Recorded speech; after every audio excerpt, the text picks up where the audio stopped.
जय हिंद। दोस्तों आज हम जानेंगे कि पीईटी क्या होता है। पीईटी 2021 का सिलेबस आ चुका है, पूरी इसके बारे में नोटिफिकेशन निकल चुकी है। तो आप जानते हैं कि जितने लोग यूपी ट्रिपल एससी की परीक्षाओं की तैयारी कर रहे हैं, चाहे वो लेखपाल की परीक्षा की तैयारी कर रहे हों या फिर किसी विभाग में जो है कोई जो बाबू के पोस्ट होते हैं, वो सभी परीक्षाएं यूपी ट्रिपल एससी के द्वारा कंडक्ट कराई जाती हैं। तो ऐसी परीक्षाओं के लिए पहले सीधे सीधे जो है विज्ञापन से यूपी ट्रिपल सी निकालता था और लोग उसमें बैठते थे, जो पास होते थे वो चयन हो जाते थे उसमें।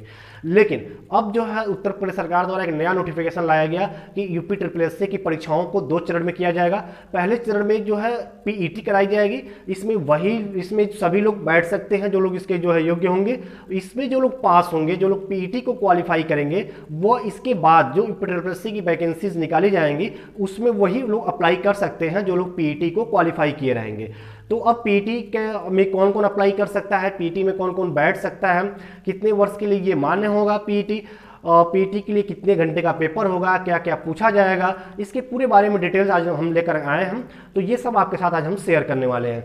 तो दोस्तों सबसे पहले हम जानते हैं कि पीईटी 2021 ये यूपी ट्रिपल एससी के द्वारा कंडक्ट कराई जाती है परीक्षा। अभी कराई नहीं गई है, पहली बार ये कराई जाएगी 2021 में।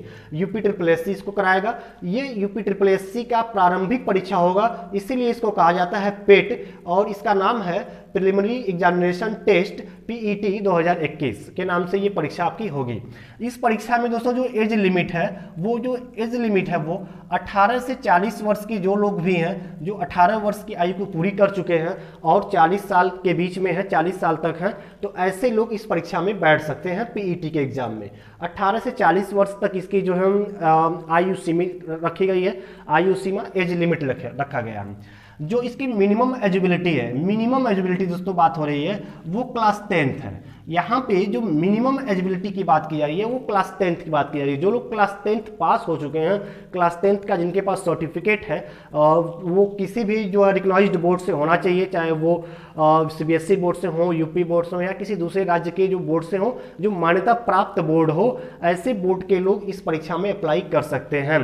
तो ये जो मिनिमम योग्यता है वो क्लास 10th रखी गई है, क्योंकि आप जानते हैं कि जो पीईटी की परीक्षा है ये प्रारंभिक परीक्षा है यूपी ट्रिपल एससी की, और यूपी ट्रिपल एससी के द्वारा जितने भी फॉर्म वैकेंसीज निकाले जाते हैं उसमें कुछ वैकेंसीज ऐसे भी होते हैं जिसमें केवल क्लास 10th ही योग्यता रखी जाती है। तो ऐसे लोगों के लिए भी ऐसे लोगों को भी पहले पेट देना होगा, तो इसीलिए जो मिनिमम एलिजिबिलिटी रखी गई है वो क्लास 10th रखी गई है। ठीक है, आइए आगे देखते हैं कि जो टोटल नंबर ऑफ क्वेश्चन होंगे। तो जो पीईटी की परीक्षा कराई जाएगी तो टोटल नंबर ऑफ क्वेश्चन जो आपको मिलेंगे, तो कुल प्रश्नों की संख्या आपकी 100 होगी। कुल 100 प्रश्न आपको दिए जाएंगे, इस 100 प्रश्नों को आपको सॉल्व करना होगा। टोटल जो नंबर ऑफ मार्क्स आपके होंगे ये भी आपके 100 नंबर के होंगे, अर्थात कि एक क्वेश्चन 1 नंबर का होगा। यहाँ पे आपका जो एक क्वेश्चन होगा वो 1 नंबर का होगा। कुल 100 क्वेश्चन आपके होंगे और कुल कितने अंक के होंगे? 100 अंक के होंगे। ठीक है, आगे हम देखते हैं कि टाइप ऑफ क्वेश्चंस। जो टाइप ऑफ क्वेश्चन होगा, प्रश्नों का जो प्रकार होगा, किस तरह के प्रश्न इसमें पूछे जाएंगे, तो वो सब एमसीक्यू होंगे, मल्टीपल चॉइस क्वेश्चन होंगे, जिसको आप बहुविकल्पीय प्रश्न कहते हैं। ऐसे सभी प्रश्न आपको दिए जाएंगे, एमसीक्यू मल्टीपल चॉइस क्वेश्चन आपको दिए जाएंगे। ये कुल 100 प्रश्न होंगे, 100 अंक के होंगे, और जिन 100 प्रश्नों को सॉल्व करने के लिए जो समय आपको दिया जाएगा वो 2 घंटे का दिया जाएगा। अर्थात कि 120 मिनट में, 2 घंटे में 120 मिनट में अगर आप बदलते हैं तो 120 मिनट होता है। 120 मिनट में आपको सभी जो है बहुविकल्पी प्रश्न होंगे, जो 100 प्रश्न होंगे 100 नंबर के होंगे, इसको आपको सॉल्व करना होगा। ठीक है, आगे जो सबसे बड़ी बात है कि इस परीक्षा में निगेटिव मार्किंग दोस्तों रख दिया गया। ये परीक्षा का लेवल थोड़ा सा कठिन बनाने के लिए यहाँ पे निगेटिव मार्किंग कर दी गई है। जो निगेटिव मार्किंग है, नकारात्मक अंकन जो होगा वो 1/4 का होगा। यहाँ पे आप देख रहे हैं 1/4 का होगा, 0.25 अंक के निगेटिव मार्किंग होगी। इसका अर्थ ये होता है कि अगर आप 4 प्रश्न गलत करते हैं तो एक सही प्रश्न का नंबर आपका कट जाएगा। तो इसलिए इसमें ज़्यादा से ज़्यादा यही प्रयास करना है कि जब हम एग्जाम में बैठें पीईटी के, तो जितने प्रश्नों पे हमें कॉन्फिडेंस हो, जितने प्रश्नों के सही जवाब हमें पता हो, ऐसे ही प्रश्नों को जो है हम करने का प्रयास करें।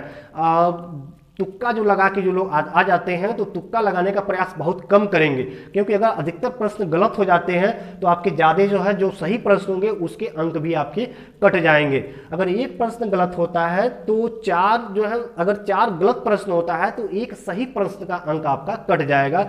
ये होता है 1/4 0.25 अंक की माइनस मार्किंग में। आगे हम देखते हैं इसकी सिलेबस क्या है, पाठ्यक्रम क्या है। तो पाठ्यक्रम में आपको इतनी चीज़ें पूछी जाएंगी दोस्तों, बहुत बड़ा इसका सिलेबस है, सब में थोड़ा थोड़ा पूछा जा रहा है। आप जानते हैं कि जितनी कुछ नहीं पढ़ना आपको, अगर मैं ओवरऑल आपको बताऊं तो कुछ भी आपको छोड़ना नहीं है, सब आपको पढ़ लेना है। जो ओवरऑल सिलेबस में आपको जितना कुछ आपको आप एग्जाम की तैयारी करते हैं या जितना कुछ आपके जो प्रतियोगी परीक्षाओं में पूछी जाती है वो सब A to Z आपको पढ़ना है। ये पूरे सिलेबस को यहाँ पर जो है डाल दिया गया है पीईटी में। तो इसमें सबसे पहले आपको क्या पढ़ना होगा, भारतीय इतिहास जो इंडियन हिस्ट्री है, ये कुल 5 अंक के पूछे जाएंगे, लेकिन इसमें आपको पूरा इतिहास पढ़ना है। आपको प्राचीन इतिहास से लेकर के मध्यकालीन से लेकर आधुनिक इतिहास तक ये सब आपको पढ़ लेना है, 5 अंक ये पूछे जाएंगे।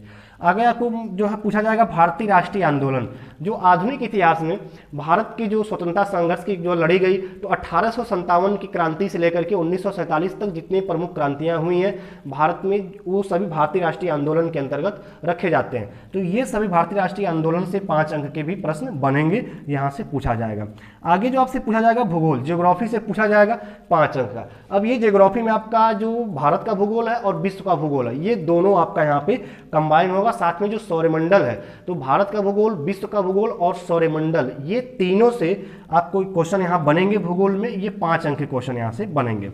आगे जो आपसे पूछा जाएगा भारतीय अर्थव्यवस्था, इंडियन इकोनॉमिक्स जो है, जो भारतीय अर्थव्यवस्था में पंचवर्षीय प्लान है, समय समय पर जो योजनाएं लागू की जाती हैं गांवों के विकास के लिए, शहरों के विकास के लिए, नागरिकों के विकास के लिए, भारत के विकास के लिए जो प्रमुख जो है योजनाएं बनाई गई, जो प्रमुख क्षेत्रों में जो क्रांतियां आई हैं, हरित क्रांति से लेकर के जो है हर विभिन्न जो औद्योगिक क्षेत्रों में, तो ये सभी जो भारतीय अर्थव्यवस्था का पूरा स्ट्रक्चर है, इसका जो डेवलपमेंट का पूरी जो स्ट्रक्चर है भारत का, वो सब आपसे पूछा जाएगा। 5 अंक में ही ये सब कुछ शामिल कर लिया गया है। 5 अंक के प्रश्न आपको यहाँ से बनेंगे भारतीय अर्थव्यवस्था से। आगे आपसे पूछा जाएगा भारतीय संविधान एवं लोक प्रशासन, यहाँ से आपको भारतीय संविधान पूरा आपको यहाँ 395 अनुच्छेद, 12 अनुसूचियां, 22 भाग, ये सब आपको पढ़ना है। साथ में आपको लोक प्रशासन, नागरिक सेवा से संबंधित कुछ चीज़ों के बारे में भी आपको जानकारी लेनी होगी। 5 अंक के प्रश्न यहाँ से आपसे पूछे जाएंगे। आगे आपसे पूछा जाएगा 6वां सामान्य विज्ञान, जो सामान्य विज्ञान से जनरल साइंस से भी प्रश्न आपको बनेंगे। 5 अंक के ये भी प्रश्न आपसे पूछे जाएंगे। सामान्य विज्ञान, इसमें आपको फिजिक्स, केमिस्ट्री, बायोलॉजी, भौतिक विज्ञान, रसायन विज्ञान और जीव विज्ञान, वनस्पति विज्ञान, साथ साथ कृषि विज्ञान, इतना से पूरा जोड़ करके, और औद्योगिक जो भारतीय विज्ञान एवं प्रौद्योगिकी है, वहां से भी कुछ प्रश्न आपको बन सकते हैं। तो ये कुल आपके मिलके 5 अंक के यहाँ से पूछे जाएंगे सामान्य विज्ञान से।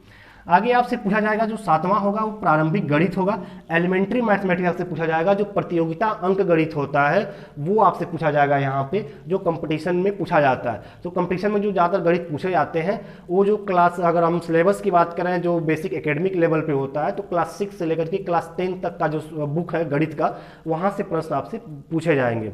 तो इसके लिए आप या तो क्लास 6 से लेकर क्लास 10 तक का आप सीबीएसई बोर्ड का, अगर आप फिर यूपी बोर्ड का ही प्रसिद्ध अगर किताब आपको मिल जाती है तो आप पढ़ लेते हैं, वहाँ से पढ़ सकते हैं। या फिर जो है कोई आप स्टैंडर्ड कोई बुक अगर आप लेना चाहते हैं तो मार्केट से कोई भी बुक शकीर अहमद की, आर एस अग्रवाल की, या फिर एच डी यादव की, राकेश यादव की, ये सभी बुक्स जो प्रतियोगिता अंक गणित की होती हैं, वो बुक्स आप पढ़ लेंगे तो वहाँ से आपका प्रारंभिक गणित तैयार हो जाएगा। ये 5 अंक के कुल गणित के प्रश्न आपसे पूछे जाएंगे। आगे जो आपसे 8वां पूछा जाएगा वो सामान्य हिंदी पूछा जाएगा।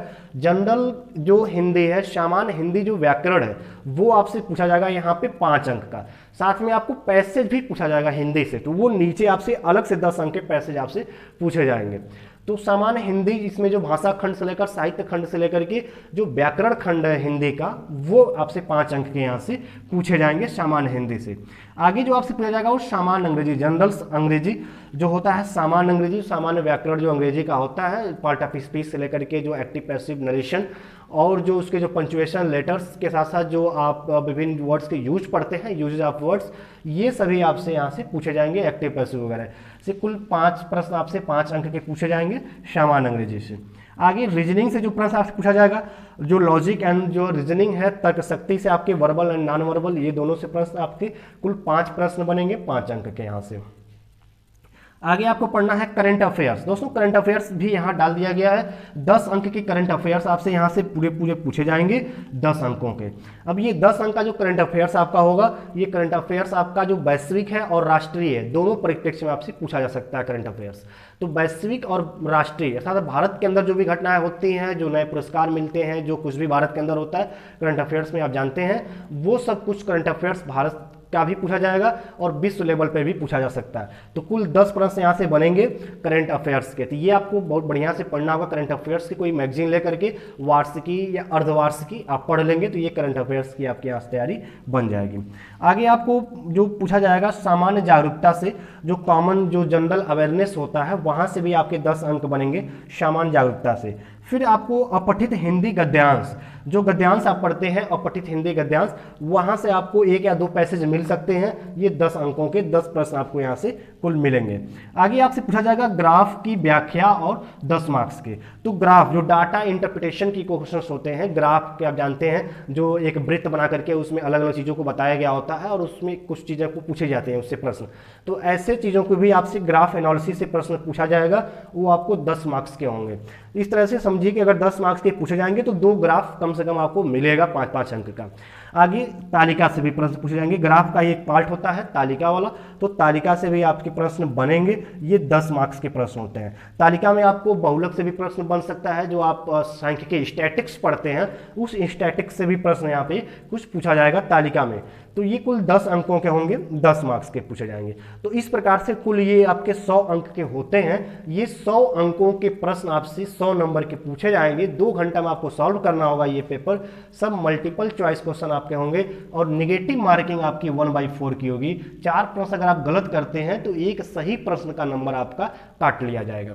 तो इतना ये पूरा आपका होता है। इसमें 18 वर्ष से 40 वर्ष के लोग अप्लाई कर सकते हैं। साथ में जो क्लास 10th मिनिमम जो इसकी जो एलिजिबिलिटी रखी गई है वो क्लास 10th रखी गई है।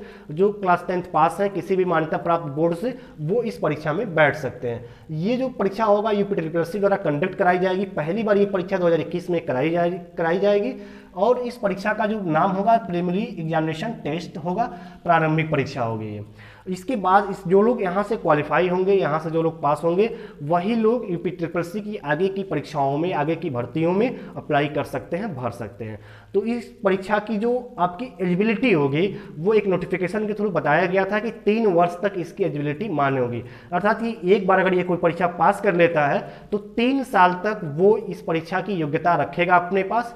3 साल के बीच में कोई भी अगर यूपीट्रिपलएससी की वैकेंसी आती है तो वो उसमें भर सकता है। 3 साल के बाद से उसका ये वाला जो योग्यता होगा वो एक्सपायर हो जाएगा, पुनः उसको पीईटी देना पड़ेगा आगे अगर यूपीट्रिपलएससी की वैकेंसीज में वो अप्लाई करना चाहता है तो 3 साल तक इसकी योग्यता रहेगी इस परीक्षा को पास करने के बाद से। तो पूरी बारे में आपको इसकी नॉलेज दे दी गई दोस्तों। आशा करते हैं ये वीडियो आपको अच्छा लगा होगा। इसके अनुसार आप अपनी तैयारी करेंगे तो निश्चित रूप से सफलता आपको मिलेगी। अगर ये वीडियो आपको अच्छा लगा, आपके लिए हेल्पफुल है, तो आप चैनल को सब्सक्राइब जरूर कीजिए, बेल आइकन बटन को प्रेस कीजिए और जितने भी दोस्त आपके तैयारी करने वाले हैं किसी भी परीक्षाओं की, अगर वो प्रतियोगी परीक्षा की तैयारी कर रहे हैं तो निश्चित रूप से वो पेट का एग्जाम देने वाले हैं या फिर देंगे, तो ऐसे जो है विद्यार्थियों को भी आप इस वीडियो को शेयर कीजिए ताकि उनका भी हेल्प हो सके, उनको भी ये सब जानकारियाँ मिल सकें। मिलते हैं फिर नए क्लास में। जय हिंद, शुक्रिया। For more updates, subscribe to our channel.